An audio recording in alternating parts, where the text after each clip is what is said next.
ये है आपात उपबंध, मतलब इमरजेंसी प्रोविजंस। संविधान का भाग 18 पूरा इसी के बारे में है। अनुच्छेद 352 राष्ट्रीय आपातकाल। जी ये कब लगता है, क्या परिस्थितियां होती हैं? देखिए, अनुच्छेद 352 राष्ट्रपति को ये शक्ति देता है, अगर उन्हें समाधान हो जाए, मतलब वो संतुष्ट हो कि एक गंभीर आपात स्थिति पैदा हो गई है जिससे भारत या उसके किसी हिस्से की सुरक्षा को खतरा है। किस तरह का खतरा? 3 आधार दिए गए हैं: युद्ध, बाहरी आक्रमण या फिर सशस्त्र विद्रोह। Armed rebellion. सशस्त्र विद्रोह। यहाँ एक पेज था, शायद पहले कुछ और शब्द था। आंतरिक अशांति, इंटरनल डिस्टर्बेंस। आंतरिक अशांति, ये तो काफी मतलब अस्पष्ट सा लगता है, वेग है। इसको बदलने का क्या महत्व है? बहुत ज्यादा महत्व है। असल में जो 1975 में इमरजेंसी लगी थी, हाँ, उसका आधार ये आंतरिक अशांति बताया गया था। तो उस अनुभव के बाद 1978 में 44th कॉन्स्टिट्यूशनल अमेंडमेंट हुआ और उसी संशोधन से इस आंतरिक अशांति शब्द को हटाकर सशस्त्र विद्रोह किया गया। अच्छा। मकसद ये था कि सरकारें बस किसी भी तरह के असंतोष को आधार बनाकर इमरजेंसी ना लगा दें। खतरा वाकई सशस्त्र हो, गंभीर हो, ये दुरुपयोग रोकने के लिए एक बहुत बड़ा कदम था। समझ गया। तो ये सिर्फ शब्दों का हेरफेर नहीं था, यह असल में इमरजेंसी लगाने के आधार को सीमित करने की कोशिश थी। अच्छा, तो क्या राष्ट्रपति बस अपनी मर्जी से अपनी संतुष्टि पर यह घोषणा कर सकते हैं? नहीं, यहीं पर 44वें संशोधन ने एक और बहुत महत्वपूर्ण सेफगार्ड जोड़ा है। अब राष्ट्रपति ऐसी घोषणा तभी कर सकते हैं जब यूनियन कैबिनेट, मतलब प्रधानमंत्री और कैबिनेट स्तर के सभी मंत्री उन्हें लिखित में ऐसी सलाह दें, रिटन एडवाइस। लिखित सलाह? सिर्फ प्रधानमंत्री की सलाह काफी नहीं? जी नहीं, पूरे मंत्रिमंडल की लिखित सहमति चाहिए। ये सुनिश्चित करता है कि इतना बड़ा फैसला सामूहिक विचार विमर्श से ही हो, कोई एक व्यक्ति न ले ले। ये तो वाकई एक मजबूत सुरक्षा कवच है। और क्या, ये इमरजेंसी हमेशा पूरे देश पर ही लगती है या किसी खास हिस्से पर भी लग सकती है? संविधान ये साफ कहता है कि घोषणा पूरे भारत के लिए भी हो सकती है या उसके किसी हिस्से के लिए भी, जैसी जरूरत हो। और एक बात और, जरूरी नहीं कि युद्ध या आक्रमण या विद्रोह सचमुच शुरू हो गया हो। अगर उसका खतरा बिल्कुल सर पर है, इमिनेंट डेंजर है, तब भी राष्ट्रपति घोषणा कर सकते हैं, इंतजार करने की जरूरत नहीं। ठीक है, तो घोषणा हो गई, अब आगे क्या? क्या ये हमेशा के लिए लागू रहती है? इसे संसद से पास कराना पड़ता है? नहीं, बिल्कुल नहीं। घोषणा जारी होने के 1 महीने के अंदर 1 month इसे संसद के दोनों सदनों से, लोकसभा और राज्यसभा दोनों से पास कराना, अनुमोदित कराना जरूरी है। 1 महीने के अंदर?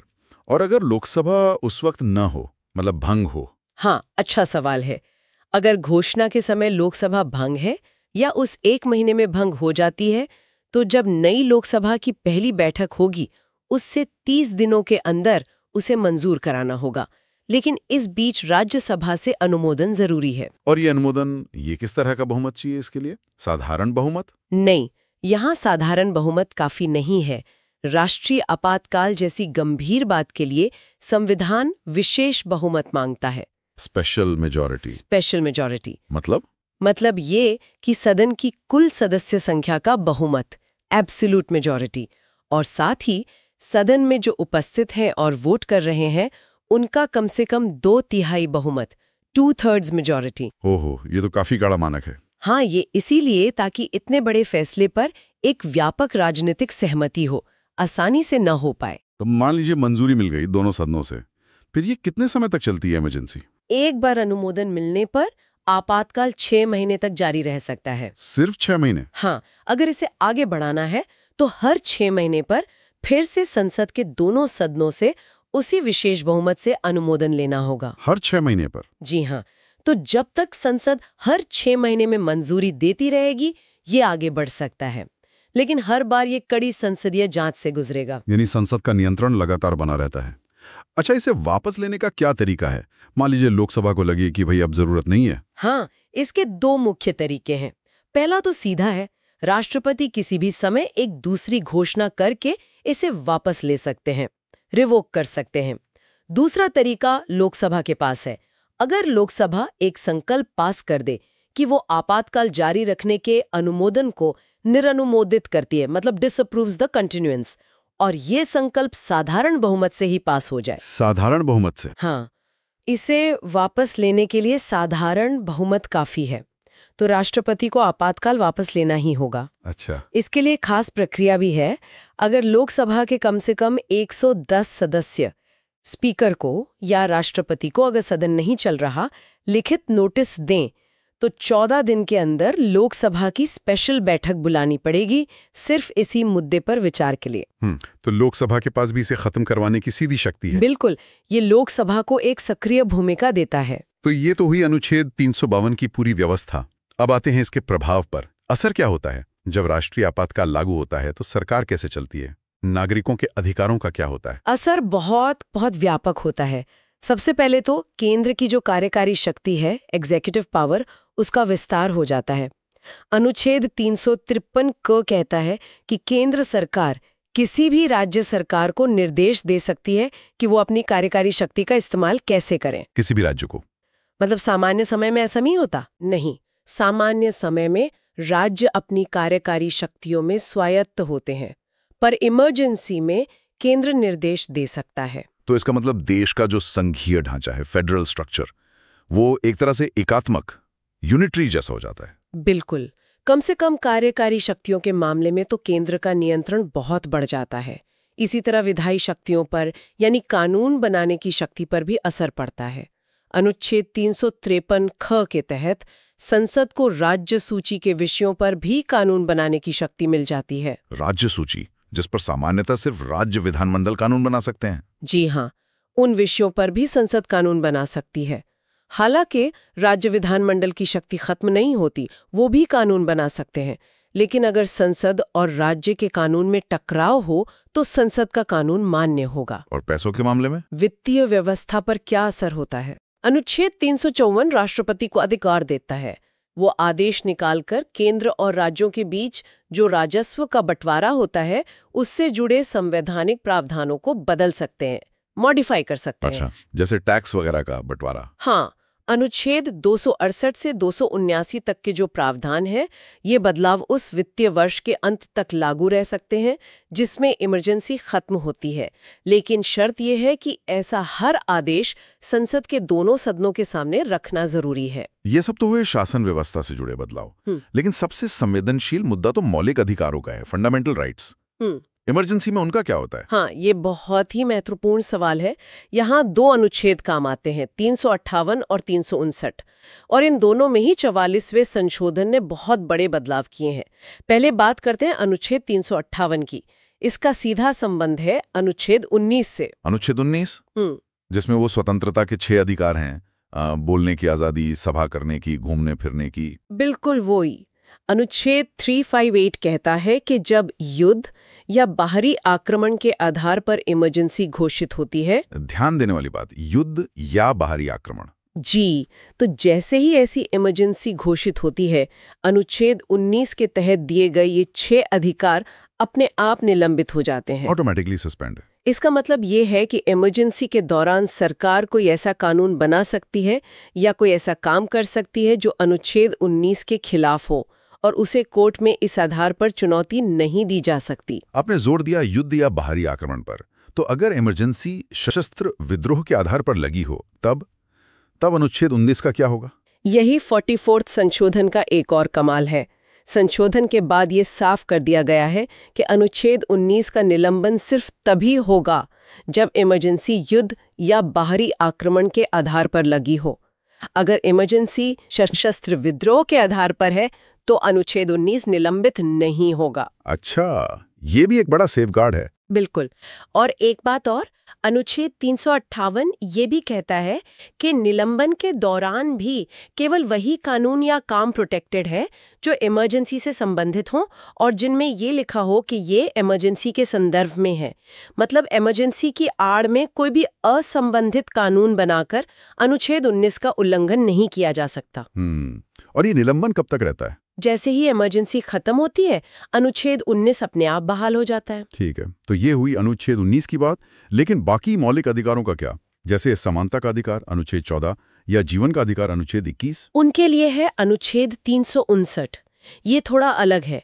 ये अनुच्छेद राष्ट्रपति को अधिकार देता है कि वो एक आदेश, एक प्रेसिडेंशियल ऑर्डर जारी करे और उस आदेश में ये घोषित करें कि संविधान के भाग 3 में दिए गए कुछ खास मौलिक अधिकार जिनका जिक्र उस ऑर्डर में हो, उनको लागू कराने के लिए, एनफोर्स कराने के लिए किसी भी व्यक्ति के कोर्ट जाने का अधिकार सस्पेंड किया जाता है। एक मिनट, यहाँ अधिकार खुद सस्पेंड नहीं हो रहा? नहीं, अधिकार बना रहता है, लेकिन उसे लागू कराने के लिए आप कोर्ट नहीं जा सकते।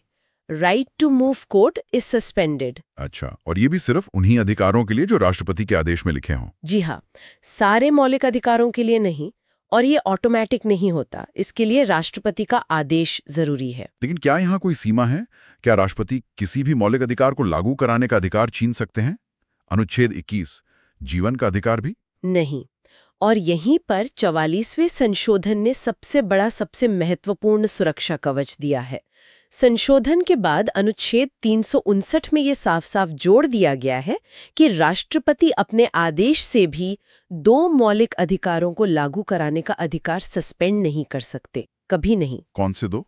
अनुच्छेद 20 जो अपराधों के लिए दोष सिद्धि के संबंध में संरक्षण देता है, और अनुच्छेद 21 प्राण और दैहिक स्वतंत्रता का संरक्षण, right to life and personal liberty. अनुच्छेद 20 और 21। जी, इन 2 अधिकारों को लागू कराने के लिए कोर्ट जाने का अधिकार किसी भी हालत में, इमरजेंसी के दौरान भी निलंबित नहीं किया जा सकता। ये भी जानना तो बहुत बहुत आश्वस्त करने वाला है जी, कि जीवन और स्वतंत्रता का अधिकार इमरजेंसी में भी सुरक्षित है। बिल्कुल, ये जीवन और व्यक्तिगत स्वतंत्रता के अधिकार की सर्वोच्चता को दिखाता है। संविधान निर्माताओं ने और बाद में संसद ने इसे इतना महत्वपूर्ण माना, और अनुच्छेद 359 के तहत भी जो निलंबन होता है वो या तो पूरी इमरजेंसी अवधि के लिए होता है, या अगर राष्ट्रपति चाहें तो आदेश में उससे कम अवधि भी लिख सकते हैं। और जैसा 358 में था, यहाँ भी सिर्फ वही कानून या काम प्रोटेक्टेड हैं जो इमरजेंसी से जुड़े हों और जिनमें इसका उल्लेख हो। और राष्ट्रपति जो भी आदेश जारी करते हैं अनुच्छेद 359 के तहत, उसे संसद के दोनों सदनों के सामने रखना अनिवार्य है, पारदर्शिता के लिए। तो राष्ट्रीय आपातकाल के प्रावधान और उसके असर काफी गहरे हैं।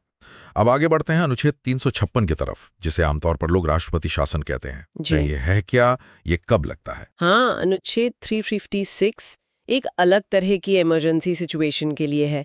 ये तब लगता है जब राष्ट्रपति को या तो राज्य के राज्यपाल, गवर्नर की रिपोर्ट मिले, या उन्हें किसी और तरह से ये समाधान हो जाए कि भाई उस राज्य में ऐसी स्थिति आ गई है कि वहां का शासन संविधान के हिसाब से नहीं चल पा रहा है। अच्छा, संविधान के हिसाब से नहीं चल पा रहा। Failure of constitutional machinery in the state. बिल्कुल, इसे ही राज्य में संवैधानिक तंत्र की विफलता कहते हैं। क्या इसका अनुच्छेद 355 से कोई लेना देना है? उसमें शायद केंद्र का राज्यों की रक्षा करने का कर्तव्य बताया गया है। हाँ, बिल्कुल है। अनुच्छेद 355 कहता है कि केंद्र का ये कर्तव्य है कि वो हर राज्य की बाहरी आक्रमण और आंतरिक अशांति से रक्षा करे, और साथ ही ये भी सुनिश्चित करे कि हर राज्य की सरकार संविधान के प्रावधानों के अनुसार ही चले। तो अनुच्छेद 356 को अक्सर इसी कर्तव्य को पूरा करने का एक तरीका माना जाता है। हालांकि ये भी सच है कि इसके इस्तेमाल पर बहुत राजनीतिक विवाद होते रहे हैं, क्योंकि ये सीधे राज्य की स्वायत्तता पर असर डालता है। हाँ, सुना है। एसआर बॉम्बई केस का नाम आता है अक्सर इसके साथ। जी, उस मामले में सुप्रीम कोर्ट ने इसके इस्तेमाल पर काफी सीमाएं लगाई हैं कि ये अंतिम उपाय होना चाहिए, इसका आधार ठोस और प्रासंगिक हो, मनमाना ना हो, और इसकी न्यायिक समीक्षा भी हो सकती है। तो जब किसी राज्य में राष्ट्रपति शासन लगता है तो होता क्या है? में ले सकते हैं, वो गवर्नर या राज्य के किसी और अधिकारी की शक्तियां भी खुद ले सकते हैं, और सबसे महत्वपूर्ण, वो ये घोषित कर सकते हैं कि राज्य विधानमंडल की जो कानून बनाने की शक्तियां हैं वो अब संसद इस्तेमाल करेगी या संसद के निर्देश पर कोई और। यानी राज्य का विधानमंडल सस्पेंड हो जाता है एक तरह से। हाँ, उसकी विधायी शक्तियां संसद को मिल जाती हैं। लेकिन एक बात ध्यान रखने की है, राष्ट्रपति राज्य के हाईकोर्ट की कोई भी शक्ति अपने हाथ में नहीं ले सकते, न ही उसके काम को सस्पेंड कर सकते हैं। हाईकोर्ट की स्वतंत्रता बनी रहती है। अच्छा, क्या इस घोषणा को भी संसद से पास कराना पड़ता है जैसे अनुच्छेद 352 में था? हाँ, कराना पड़ता है। अनुच्छेद 356 के तहत जो घोषणा होती है उसे भी संसद के दोनों सदनों के सामने रखना होता है, और इसे 2 महीने के अंदर अनुमोदन कराना होता है। 2 महीने? 352 में तो 1 महीना था। साधारण बहुमत ही चाहिए होता है, स्पेशल मेजॉरिटी नहीं। ओह अच्छा, या साधारण बहुमत? क्यों? शायद इसलिए कि ये मामला एक राज्य विशेष का है, पूरे देश का नहीं। और लोकसभा भंग होने वाली स्थिति में वही नियम है, नई लोकसभा की पहली बैठक से 30 दिन के अंदर अनुमोदन। ठीक है।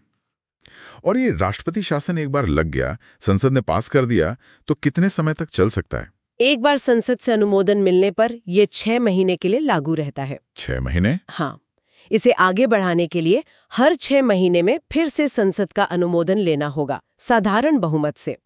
लेकिन सामान्य परिस्थितियों में ये अधिकतम 3 साल तक ही चल सकता है। अधिकतम 3 साल? क्या इस पर भी कोई शर्तें हैं? मतलब 1 साल के बाद बढ़ाने के लिए? हाँ है। 44वें संशोधन ने यहाँ भी एक रोक लगाई है। राष्ट्रपति शासन को 1 साल से ज्यादा जारी रखने के लिए संसद तभी मंजूरी दे सकती है जब 2 शर्तें पूरी हों। कौन सी 2 शर्तें? पहली, कि उस समय पूरे भारत में या उस राज्य या उसके किसी हिस्से में अनुच्छेद 352 वाली राष्ट्रीय इमरजेंसी लागू हो। और दूसरी, कि हमारा निर्वाचन आयोग, इलेक्शन कमीशन, जी, ये सर्टिफिकेट दे कि भाई उस राज्य में अभी विधानसभा के चुनाव कराना संभव नहीं है। अच्छा, ये शर्तें जरूरी हैं 1 साल के बाद। जी। ये इसलिए ताकि राष्ट्रपति शासन को बेवजह लंबा न खींचा जाए और जल्द से जल्द चुनाव कराकर लोकतांत्रिक सरकार बहाल हो। और मान लीजिए राष्ट्रपति शासन के दौरान संसद ने राज्य के लिए कुछ कानून बना दिए, शासन हटने के बाद उन कानूनों का क्या होता है? अनुच्छेद 357(2) ये कहता है कि राष्ट्रपति शासन के दौरान संसद ने या राष्ट्रपति ने या किसी और अधिकारी ने जो कानून बनाए हैं वो शासन खत्म होने के बाद भी लागू रहेंगे, तब तक जब तक कि उस राज्य का विधानमंडल खुद उन्हें बदले या रद्द न कर दे। मतलब वो अपने आप खत्म नहीं होते? नहीं, अपने आप खत्म नहीं होते। समझ गया। अब आते हैं तीसरे और आखिरी प्रकार की इमरजेंसी पर। अनुच्छेद 360, वित्तीय आपातकाल, फाइनेंशियल इमरजेंसी। ये कब और क्यों लगाया जाता है? अनुच्छेद 360 का इस्तेमाल तब हो सकता है जब राष्ट्रपति को ये समाधान हो जाए कि देश में ऐसी स्थिति आ गई है जिससे भारत की या उसके किसी हिस्से की वित्तीय स्थिरता, फाइनेंशियल स्टेबिलिटी या साख क्रेडिट खतरे में है। यानी कोई बड़ा आर्थिक संकट? हाँ, गंभीर आर्थिक संकट से निपटने के लिए ये प्रावधान है। क्या इसे भी संसद की मंजूरी चाहिए होती है? हाँ, वित्तीय आपातकाल की घोषणा को भी जारी होने के 2 महीने के अंदर संसद के दोनों सदनों से पास कराना जरूरी है और इसके लिए भी साधारण बहुमत ही चाहिए। साधारण बहुमत? ठीक है। लोकसभा भंग होने पर वही 30 दिन वाला नियम यहाँ भी लागू है। और इसकी अवधि क्या होती है? क्या इसे भी हर 6 महीने पर पास कराना पड़ता है? नहीं, यहीं पर एक बहुत बड़ा अंतर है। एक बार संसद ने इसे अनुमोदित कर दिया तो वित्तीय आपातकाल तब तक लागू रहता है जब तक राष्ट्रपति खुद इसे वापस लेने की घोषणा न करते। मतलब कोई अधिकतम सीमा नहीं है और बार-बार अनुमोदन की जरूरत भी नहीं? जी नहीं, न अधिकतम सीमा है न बार-बार अनुमोदन की जरूरत। शायद इसलिए कि वित्तीय स्थिरता वापस लाने में लंबा वक्त लग सकता है, तो उसे बार-बार संसद में लाने की जरूरत नहीं समझी गई। इसके प्रभाव क्या होते हैं? वित्तीय आपातकाल में होता क्या है? इसके तहत केंद्र सरकार राज्यों को निर्देश दे सकती है कि वो वित्तीय अनुशासन, फाइनेंशियल प्रोप्राइटी के कुछ सिद्धांतों का पालन करें। किस तरह के निर्देश? इन निर्देशों में ये भी शामिल हो सकता है कि राज्य की नौकरी में लगे सभी या कुछ वर्गों के लोगों की सैलरी और भत्ते कम किए जाएं। सैलरी कट या न्यायपालिका पर भी? हाँ, ये बहुत महत्वपूर्ण बात है। राष्ट्रपति निर्देश दे सकते हैं कि केंद्र सरकार की सेवा में लगे सभी या किसी वर्ग के व्यक्तियों की सैलरी और भत्तों में भी कमी की जाए, और इसमें सुप्रीम कोर्ट और हाई कोर्ट के जज भी शामिल हैं। जजों की सैलरी भी कम की जा सकती है? ये तो बहुत बड़ा कदम है। बिल्कुल, ये दिखाता है कि वित्तीय आपातकाल को कितनी गंभीर स्थिति माना गया है कि उसमें ऐसे कठोर कदम उठाने की भी शक्ति दी गई है। ये तो काफी व्यापक अधिकार है। क्या भारत में कभी वित्तीय आपातकाल लगा है?